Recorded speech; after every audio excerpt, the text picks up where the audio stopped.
To Your Health, where we talk to local health leaders to help you feel better, live better, and be better.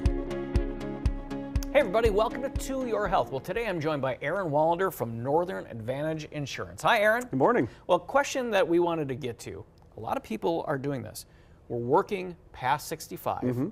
Should we keep with the private employer insurance, or should we consider Medicare? What goes into that thought process? There's a lot actually that goes into that process, and it's a great question because the answer is different for every person. Some people, it's advisable to keep your employer benefits.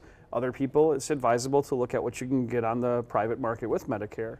And that's where I come into play, kind of help you evaluate those options and figure out, okay, which plan is going to be the right fit for you based on your financial situation, your medical needs, and all that. Are there any key things that you should tell people look for in their employer plan that should stick out to them?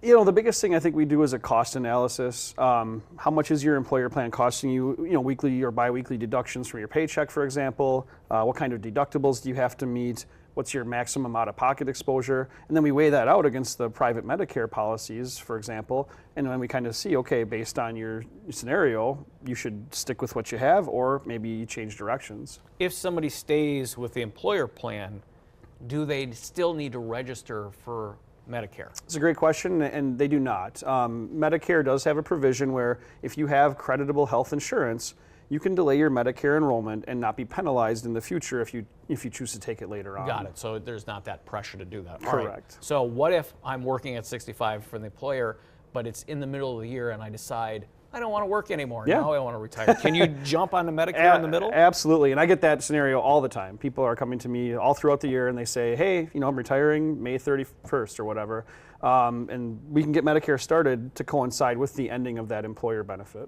All right, in our last 30 seconds, Aaron, you obviously have a passion for helping people.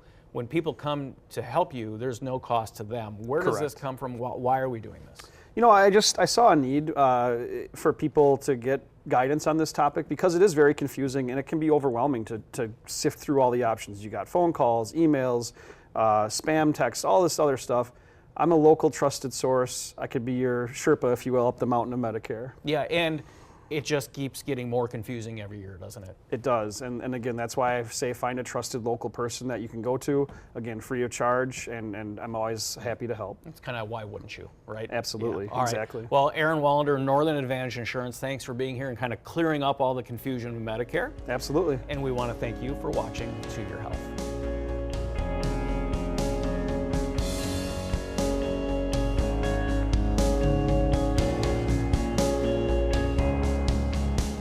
The preceding was a paid advertisement.